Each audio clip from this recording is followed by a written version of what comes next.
Hi guys, this is Ben from Boomer Road Trips, and this is what we discovered on Route 66 between Kingman and Seligman, Arizona. We left Interstate 40 in Kingman and took old historic Route 66 through the small communities of Hackberry, Valentine, Truxton, and Peach Springs on our way to Seligman. My goal for this video series was to capture our journey on historic Route 66 and to show what the route looked like in May 2021. I also tried to add a little historical information about various places along the route. I tried my best to do some research and get all of my facts correct, but please let me know if I missed something. If you like what you see in our videos, please subscribe to our Boomer Road Trips channel and like this video. We have more videos coming and really appreciate your support. So, let's get started with this road trip.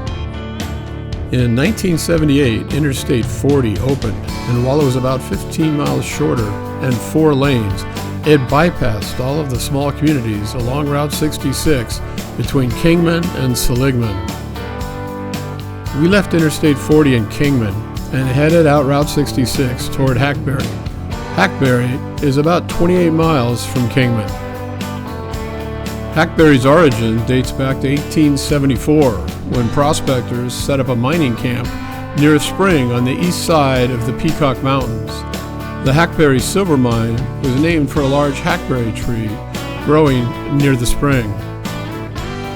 The only thing left on the original Route 66 road is the Hackberry General Store, the mother lode of Mother Road memorabilia. Inside and out, the Hackberry General Store is a museum of old Route 66. Though no gas is sold, vintage pumps punctuate the storefront. Mobile gas Pegasus leaps from the roof, and the Greyhound dog welcomes bus travelers. The Hackberry General Store didn't always look this way. In fact, it used to be called the Northside Grocery Garage and Camp. It opened in 1934 on the newer alignment of Route 66 that bypassed the small town of Hackberry. It had a Conoco gas station and was open until 1978 when Interstate 40 bypassed this section of Route 66.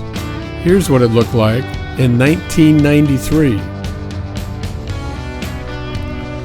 The Hackberry General Store is clearly not what its originator intended. It was built to provide needed goods to the growing community of Hackberry, just across the railroad tracks. Hackberry was an old mining town, but as the industry withered, Route 66 provided store revenues. But when I-40 bypassed Route 66 from Seligman to Kingman, the store died. In the early 1990s, artist Bob Waldmire parked his Volkswagen van next to an abandoned Hackberry General Store to sell his artwork. In 1992, Bob reopened the Hackberry General Store as a Route 66 information post and souvenir shop.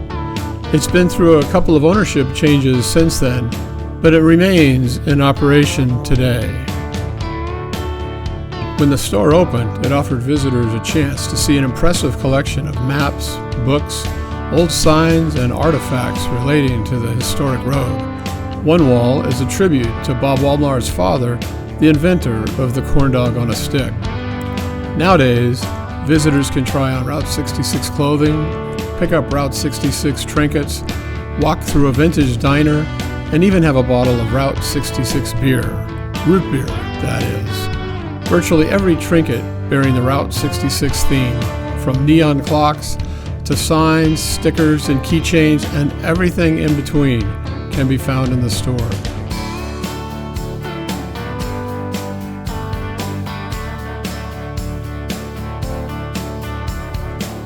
Back outside and to the east of the store sits an old tow truck and a garage adorned with old original signs, Firestone, Coca-Cola, Goodyear, and the like. Inside the garage sits a vintage old pickup truck ready to be serviced.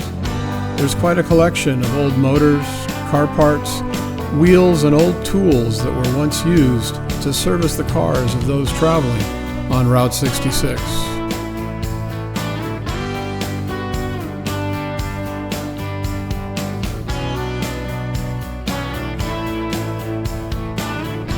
outside the garage are other vintage cars that once ruled the road on Route 66. The Hackberry General Store was a great stop along this part of historic Route 66. There was a lot to see there, and it was a fun stop, one that you shouldn't miss when you're traveling Route 66 in Arizona. Our next stop was the small community of Valentine, Arizona. Before Interstate 40 bypassed this stretch of Route 66 in 1978, the community was home to a couple of hundred residents.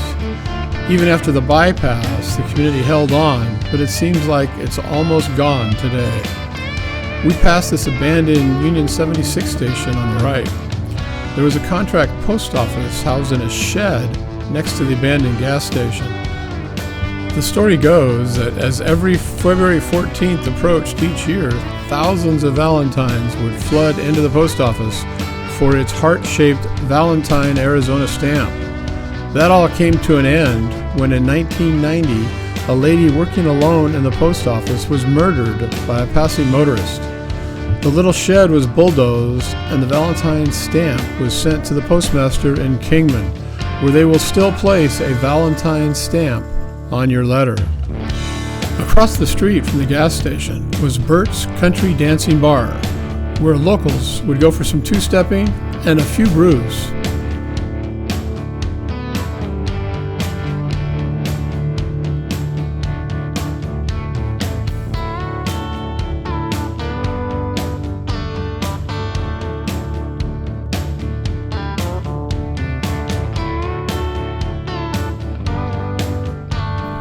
A little farther up the road is the Valentine Station, an old roadside service station that was recently restored and opened as a small Route 66 gift store. It's most likely been a long time before they sold gas for 27 cents a gallon and gave out free S&H green stamps with a fill-up. The one thing we saw a lot of on Route 66 in Arizona were trains. The Santa Fe Railroad keeps pretty busy on the tracks next to Route 66.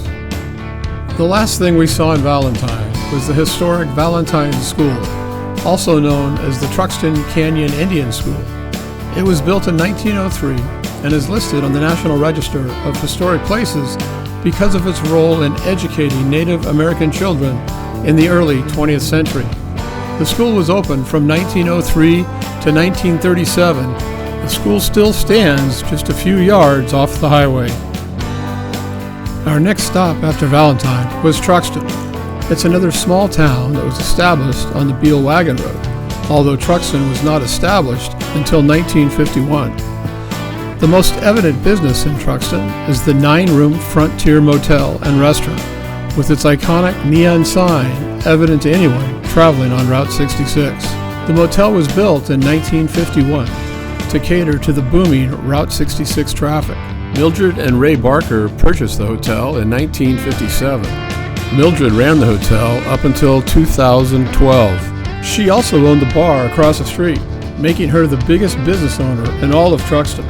A 1988 article in the Los Angeles Times that profiled Ray and Mildred Barker in the Route 66 business quoted Mr. Barker as saying that before the road changed, I'd say we had 10,000 vehicles a day passing here.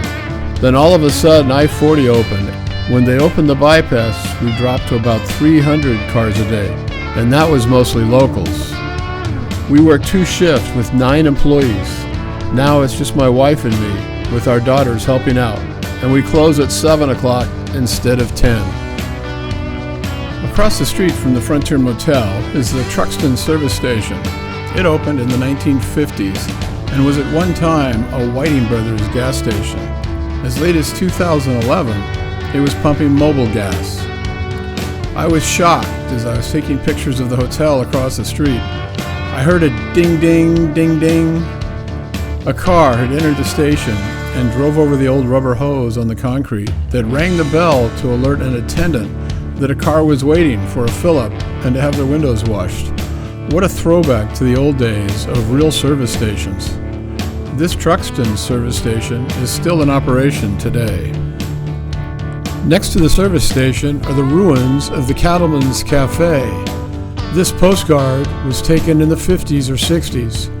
You can still see the outline of the old circular counter and the bar stools where they were bolted to the floor. Just west of the old Cattleman's Cafe lies what's left of the Orlando Motel, which is now in disrepair.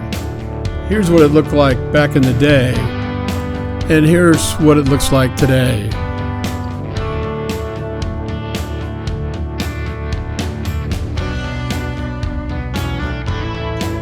As you continue back into town, you'll pass what's left of an old mobile gas station with the big gas sign up above it. And back behind the mobile gas station, you'll find what's left of the Barker Apartments, also owned by Mildred Barker, who owned the Frontier Motel. This is the site where the town of Truxton was founded. The first building were the Truxton Cafe and a Texaco station nearby that's been since demolished. This cafe likely served thousands of travelers on Route 66, but now it's closed and the building appears to be abandoned. The next two places we saw in Truxton were two gasoline service stations near the end of town. This small building on the left without a garage was a Shamrock service station. You can even still see two islands where the gas pumps used to be located. Just next door is a former Texaco station that now appears to be operating as a repair shop with no gas. You can even see the old Texaco sign support out front that held the round Texaco star sign upon it. That was everything we discovered in Truxton. Our next stop is about 9 miles east in Peach Springs. Like other towns on historic Route 66, Peach Springs is located on the former Atchison, Topeka, and Santa Fe Railway. Route 66 brought large numbers of travelers through town until Interstate 40 was opened 25 miles south in 1978. Overnight, the town became a virtual ghost town. There isn't much here to see now. This is the John Osterman Shell Station, built by the Swedish immigrant in 1923. The station was open until shortly after 2000. It's now listed on the National Register of Historic Places. It's now owned by the Hualapai Indians, who received a federal grant to restore the station to its original glory. This is the site of the Peach Springs Trading Post, built in 1917. It was purchased in 1921 by Ansel Taylor, and in 1926, when the National Old Trails Road became part of Route 66, the trading post business boomed. In 1928, he raised the frame structure and built this new stone building to house the trading post. The Hualapai tribe acquired the trading post around 1950. The Peachtree Trading Post was listed in the National Register of Historic Places in 2003. Our next stop was the Grand Canyon Caverns, just a few miles east of Peach Springs. The caverns were discovered in 1927 and lie 210 feet below ground. We toured the grounds above, but didn't have time on this trip to go down into the caverns. Above ground is an old gas station, a lot of old cars and trucks, an RV park, restaurant, and a gift shop.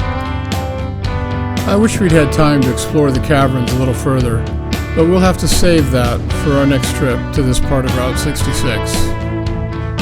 Well, that ends our trek on this part of Route 66 from Hackberry to Peach Springs, Arizona. Hope you enjoyed our video and seeing some of the places that we discovered and learning a little bit of the history behind them. If you like our video series, please subscribe to our Boomer Road Trips channel to see more of the video road trips that we'll be posting. And if you like this video, please hit the like icon if you enjoyed watching. You can learn more about Route 66 by visiting our website at www.route66bucketlist.com. Thanks for watching, and we'll see you on the next Boomer Road Trip.